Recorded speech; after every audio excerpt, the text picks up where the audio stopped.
pense que la ville de Sallanches est une belle ville où il fait bon vivre. On continuera à avancer avec la population. Et puis ce qu'il ne faut pas oublier, c'est que pendant 9 ans, on n'a pas augmenté les impôts à Sallanches. C'est la 9e année qu'on n'augmentera pas les impôts à Sallanches. Et ça, avec tout ce qu'on fait en projet, je pense que les Sallanchards peuvent nous dire chapeau. Bonjour Alicia Casteras. Bonjour Lucas et bienvenue à tous. Invité à Radio Mont-Blanc ce matin, monsieur le maire de Sallanches, Georges Morand. Bonjour monsieur le maire. Bonjour. Meilleurs vœux. Merci. Et justement, vous avez présenté vos vœux à la population, c'était vendredi. Vous étiez en peignoir sur scène, sur fond de mise en scène en salle de bain, ça vous fait sourire. C'était pourtant un prétexte pour parler d'un sujet très sérieux, celui de l'eau. Une denrée qui a fait couler l'encre justement ces derniers mois sur votre commune, vous noterez le jeu de mots. A commencé donc par la centrale hydroélectrique de la Sallanche, puisqu'on va parler de l'eau. Est-ce que c'était votre victoire, monsieur Morand, de 2023 ? C'est tout simplement une victoire pour l'écologie. C'est-à-dire qu'aujourd'hui, on a besoin, à partir d'un courant, de l'eau, de fabriquer de l'électricité, d'être moins polluant. On est comme 7000 tonnes de CO2. Que voulez-vous de mieux que prendre l'eau, faire de l'électricité et rendre l'eau au torrent ? Je pense qu'on ne peut pas faire mieux. Et les enfants qui sont autour de ce studio peuvent comprendre que l'écologie, c'est ça. C'est les choses simples, mais qui font avancer la société. On salue l'établissement Saint-Joseph en visite aujourd'hui dans les studios effectivement de Mont-Blanc Média. On continue à parler de l'eau puisque c'est aussi la loi NOTRe qui imposera à toutes les collectivités de transférer la compétence eau vers les intercommunalités. Ce sera au 1er janvier 2026. Ça peut paraître loin comme ça, mais la majorité sallencharde s'est déjà positionnée clairement et souhaite une abrogation du texte. Pourquoi, monsieur Georges Morand ? Simplement parce que la ville de Sallanches a une richesse d'avoir une régie de l'eau. Au fil du temps, mais au fil des maires successifs, on a changé nos réseaux. On a été très avancé. On a très avancé sur l'eau, sur nos réservoirs. Aujourd'hui, on a le prix de l'eau le moins cher du pays du Mont-Blanc. C'est-à-dire que les Sallenchards aujourd'hui, les industriels, l'hôpital et autres, payent 1,90 le mètre cube d'eau, tout compris, charges, TTC, etc. On n'a pas envie que le fait de se mettre avec nos voisins, qui certains n'ont pas changé leur réseau, donc il faudra bien entendu assumer les coûts de ces réseaux, que l'eau flambe à Sallanches, parce qu'en fait on doit faire de l'intercommunalité. Donc il n'est pas question que la régie de l'eau demain se vende à bas prix, ne serait-ce que pour que les Sallenchards gardent cet avantage qui est un travail de fond des élus de tout temps. Donc en fait, à un moment donné, les lois sont faites pour faire avancer la société, mais pas pour la détruire. On l'a dit, l'eau c'est une denrée rare, il faut la préserver. Il y aura justement une journée dédiée à cet événement le 20 février, c'est bien ça, il y a un très gros événement le 20 février à Sallanches, salon d'innovation de l'eau. Il y aura beaucoup d'intervenants professionnels qui seront présents. Il y a des tables rondes et autres. C'est un cycle eau qui est hyper important pour le pays du Mont-Blanc, mais au niveau français. Ce salon n'existe qu'une fois en France, et après la deuxième fois, ça sera à Ajaccio dans l'année 2024. Donc, faut venir parce que c'est vraiment le thème aujourd'hui qui est important. On a cette chance d'avoir de la richesse de l'eau au pays du Mont-Blanc. C'est pas pour ça qu'il faut la gaspiller. C'est un salon pour qui? Les professionnels, monsieur, madame, tout le monde, les Sallenchards, c'est pour qui? Oui, bien entendu. Je pense que le salon d'innovation intéressera tout le monde. Au chapitre mobilité, monsieur Georges Morand, maire de Sallanches, le projet de modernisation de la gare SNCF, est-ce qu'il est enfin réellement sur les rails? Oui, parce que je me suis attaqué à ça en 2004, c'est très loin. Aujourd'hui, on a un COPIL le 6 février qui va déterminer effectivement les financeurs. C'est le plus important. Mais la gare de Sallanches aujourd'hui, elle est obsolète. Vous avez deux autocars qui ont du mal à se garer à la gare. Demain, il y en aura 6 de l'autre côté. Il y aura une passerelle piéton-vélo. Il ne faut pas oublier qu'on a un passage à niveau tout près qui pose beaucoup de problèmes parce qu'elle est fermée très couramment, je veux dire, souvent. Et en fait, écoutez, les enfants qui sont à côté de moi, vous pourrez passer par la passerelle, passer sur les voies, une passerelle qui serait piétonne et vélo, ascenseur, permettra d'aller de l'autre côté, une relation parfaite pour dégager cette voie ferrée, et puis aussi une modernisation complète de la gare, et aussi que les autocaristes puissent vivre normalement de l'autre côté, du côté de l'hôpital, où il y aura 6 autocaristes avec une place dédiée et un parking de 80 places. Donc c'est un très gros projet pour la ville. Ce qu'il faut se dire, c'est qu'en politique, on peut avoir des idées, mais avant d'arriver à les mettre sur territoire, mais que ça se fasse, c'est très compliqué. Et là aussi, c'est le coût des financements qui a bloqué un peu tout le monde. C'est ce que j'allais vous demander justement, Monsieur Morand. Ça fait un moment que vous en parlez de ce dossier. Ça fait déjà quelques mandats à votre actif. Pourquoi ça a pris autant de temps et est-ce qu'il est soutenu aujourd'hui, ce projet, par les pouvoirs publics? Parce que politiquement, on parle beaucoup de choses, mais avant de les mettre en place, c'est tout le fait financier. Aujourd'hui, c'est la région. Et merci à Laurent Wauquiez de s'être vraiment impliqué dedans et d'avoir dit on y va. Parce que s'il n'y avait pas une volonté politique à un certain niveau, c'est pas le maire de Sallanches qui pourrait faire bouger les choses. Donc aujourd'hui, département, région, RFF, SNCF, il y a eu un vrai débat, mais une vraie attente. Mais aujourd'hui, on arrive à un compromis d'intelligence, mais on aurait pu le faire il y a 5 ans, 6 ans. Ça, c'est un petit peu ce qui est plus déplorable. Mais il faut se satisfaire en politique de ce qui se fait. Aujourd'hui, on avance, donc soyons réactifs en disant que Sallanches en a besoin. C'est peut-être encore un peu tôt pour en parler, mais en termes de calendrier, pour repenser, réaménager cette gare, ça veut dire qu'il n'y aura pas de circulation ferroviaire pendant plusieurs mois? Non, ça ne coupera pas la partie ferroviaire, parce qu'en fait, on est capable d'agencer cette gare sans couper les lignes et autres. Non. C'est pas comme si on dévoie pour faire un passage souterrain, pour un passage à niveau, où on a des contraintes beaucoup plus fortes. Non, le réseau ne sera pas perturbé. Puis n'oubliez pas que quand je suis arrivé à la ville de Sallanches, on avait un passage à niveau à l'entrée de la ville, c'est-à-dire au niveau Carrefour, si vous voulez être très précis. On l'a supprimé.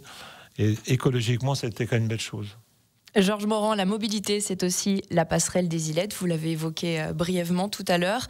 Elle devrait être livrée en juin 2024. On rappelle l'objectif de ce projet. Quel est son but à cette passerelle? On a la chance d'avoir 46 hectares sur les Ilettes. On a acheté tous les terrains. Aujourd'hui, on est propriétaire de tous les terrains et on veut en faire un parc.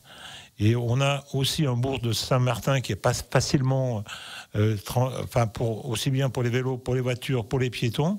Donc cette passerelle qui traverse l'Arve permettra aux gens de partir du centre-ville, tout simplement, à pied ou en vélo, d'arriver aux Ilettes, sans passer par le bourg de Saint-Martin.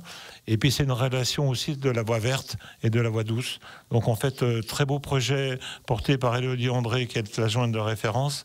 Et je pense qu'il y a un très gros travail qui a été fait pour que cette passerelle arrive dans les temps. Alors si c'est juillet, ce sera juillet, mais elle sera ouverte cette année. On va continuer à parler mobilité ensemble avec vous, Georges Morand, maire de Sallanches. On va aussi parler de la place Charles-Albert. Elle ne ressemblera bientôt plus à ce qu'on la connaît aujourd'hui. Vous restez avec nous pour la suite de cette interview dans quelques secondes. Et nous poursuivons cette interview en direct ce matin avec le maire de Sallanches, Georges Morand. Nous parlions précédemment de la future passerelle des Ilettes, mais plus globalement, il y a tout cet espace du secteur des Ilettes, puisqu'effectivement, durant vos précédents mandats, vous avez vécu la fermeture de l'aérodrome et toujours beaucoup de questions sur l'avenir, que va-t-il advenir de cet espace-là. Vous avez présenté justement à la cérémonie des vœux pour les habitants qui étaient sur place un petit peu les visuels, ou en tout cas une idée de ce que va devenir cet espace naturel protégé.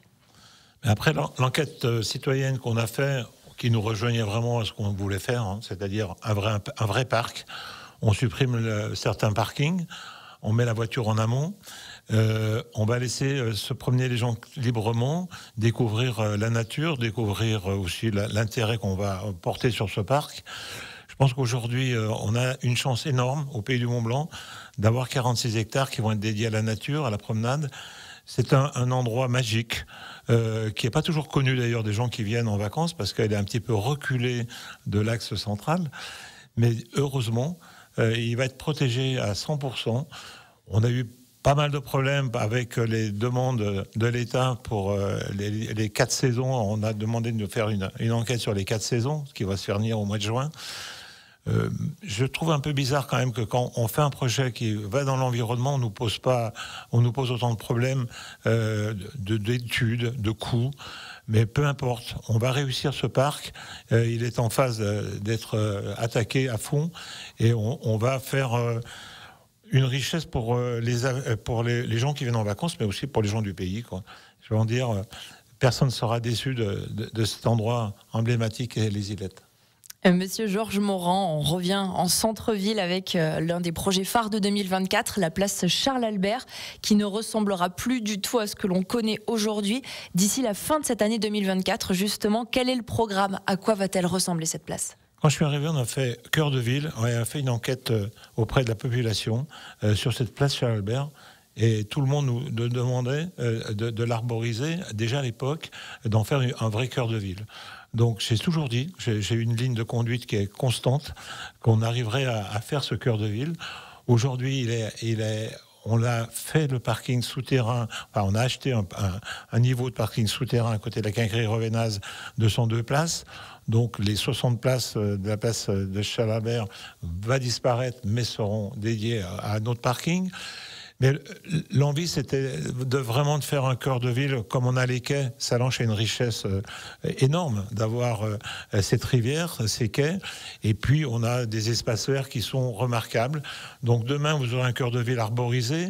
Alors, à l'époque, les arbres étaient pas aussi mis en valeur qu'aujourd'hui, mais on l'a toujours dit, et je peux vous sortir des bulletins municipaux de Georges Morand en 2004, en 2005, en 2015, j'ai toujours dit la même chose, on y arrive, et les quelques commerçants qui ont souvent rouspété en seront gagnants, parce que quel plaisir de venir dans une ville qui est agréable, et cette ville de Sallanches est un cœur de ville agréable, et il fait bon vivre à Sallanches et on va tout faire pour continuer. Donc plus de place pour le piéton qui va être revalorisé, arborisé, vous l'avez dit, parking de 100 places du coup.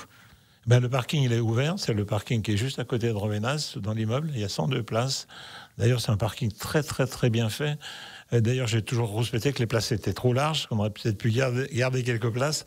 Alors ceux qui ont peur d'aller dans un parking souterrain, allez-y au moins une fois, vous verrez que c'est un plaisir. Alors, Monsieur Morand, si on devait faire la liste de tous les projets qui concernent votre commune, on reparlerait du réaménagement du site de la cascade d'Arpenat, la quincaillerie Rovénaz, vous l'avez évoqué, le chantier de l'école de musique, peut-être. C'est important, la culture. Alors, on va en dire quelques mots. On en est où sur ce chantier? C'est important parce qu'on a 350 élèves, que la ville de Sallanches a toujours fait un très gros effort, point de vue coût, pour que nos enfants puissent faire de la musique. De tous mes mandats, on s'est toujours battu pour que le coût soit le plus bas possible. L'école de musique, de danse et de théâtre sera ouverte cet automne. C'est un très gros projet, mais c'est un projet que la ville avait besoin parce qu'aujourd'hui, on faisait de la musique à Jules Ferry, on faisait dans la mairie, etc. Et puis l'harmonie municipale aura enfin une salle dédiée pour bien répéter, de qualité. Et nous, on récupérera le sous-sol où il y avait l'école de musique pour y mettre l'état civil et les gens n'auront plus à monter un escalier en granit, sachant pas qu'ils savent pas forcément qu'il y a un ascenseur du côté gauche. Un autre projet, puisqu'on parlait des enfants, une aire de jeu inclusive, on part quartier Vouillou. Là aussi, c'est un projet qui vous tenait particulièrement à cœur. Ça, c'est un très beau projet, parce qu'en fait, permettre aux enfants handicapés de jouer avec des enfants qui n'ont pas d'handicap, c'était un projet énorme qui coûte beaucoup d'argent. On n'a pas hésité là-dessus. On en est fiers. On n'est pas comme M. Zemmour qui voulait mettre les enfants handicapés à l'école à part des enfants qui ne sont pas handicapés. Je pense que quand on a la malchance d'avoir des enfants qui sont handicapés, il faut leur donner la même chance de vivre que les autres. Et je pense que ce projet est exemplaire et notre équipe en est très fière. On pourrait aussi parler du château de la Frasse, brièvement. On a encore un petit peu de temps et cette fondation du patrimoine qui s'y intéresse pour pouvoir donner un second souffle. C'est très simple. Si vous donnez 50 €, on vous en rembourse 66%. C'est bien résumé. Donc, on a un très beau lieu. C'est le château de la Frasse qui a été racheté par la ville de Sallanches parce qu'elle n'appartenait pas à la ville de Sallanches. Avec le musée des pompiers qui va se refaire à côté. Merci à M. Rovénaz d'avoir donné 1 million d'euros aussi pour le musée des pompiers, il ne faut pas l'oublier. Ça va être un endroit fabuleux avec la médiathèque, le château des Rubins, même l'église. Ce sera un ensemble culturel fort pour la ville de Sallanches, pour les touristes et pour les gens du pays. Et je pense que ce projet-là porte encore un peu plus la culture de la ville de Sallanches. Par le passé, on avait beaucoup investi aussi du côté de la municipalité sur le château des Rubins. C'est un succès depuis. Alors le château des Rubins, il a une équipe de feu avec un patron de feu, M. Delers et son équipe. Très très belle visite. Si vous avez du temps, passez du temps au château des Rubins. Les 5 étages vont vous ravir. On va vous expliquer l'environnement d'aujourd'hui, d'hier ou d'avant-hier, mais vous aurez une découverte qui est de très grande qualité. Et c'était une réussite de le refaire complètement, parce que c'est de notre municipalité qu'on a refait ce château. Le mot de la fin, Georges Morand, qu'est-ce qu'on peut souhaiter à Sallanches pour 2024 ? Je pense que les choses sont simples, qu'on veut vivre simplement. Je pense que être sans arrêt dans la bagarre, ça ne sert pas à grand-chose. Je pense que chacun a le droit d'avoir des idées différentes, mais aussi les porter, mais pas dans un contresens. Je pense qu'aujourd'hui, il faut avancer tous ensemble. C'est pas simple, parce que la société aujourd'hui, elle est compliquée. On voit bien que politiquement, on fait tout et n'importe quoi à un moment donné. On va pas expliquer ce qui se passe aujourd'hui sur les ondes. Je pense que la ville de Sallanches est une belle ville où il fait bon vivre. On continuera à avancer avec la population. Et puis, ce qu'il ne faut pas oublier, c'est que pendant 9 ans, on n'a pas augmenté les impôts à Sallanches. C'est la 9e année qu'on n'augmentera pas les impôts à Sallanches. Et ça, avec tout ce qu'on fait en projet, je pense que les Sallanchois peuvent nous dire chapeau. Et on en profite puisque nous sommes du côté de Sallanches pour rappeler cette opération Don du sang aujourd'hui qui se poursuit avec l'établissement français du sang. Ça se passe salle Léon Cural. Don du sang qui permet de sauver des vies. Ça se passe de midi à 16h. Merci Georges Morand d'avoir été notre invité en ce mardi matin pour le premier Bonjour Monsieur le maire de cette année 2024 et meilleurs vœux encore. Merci à Radio Mont-Blanc et puis vous avez une installation exceptionnellement formidable professionnellement. Et puis écoutez, on a besoin de votre radio parce que tous les jours, la vie est portée par vous-même. Merci Monsieur Morand. Cet entretien est à réécouter et à voir également sur les réseaux sociaux et radiomontblanc.fr.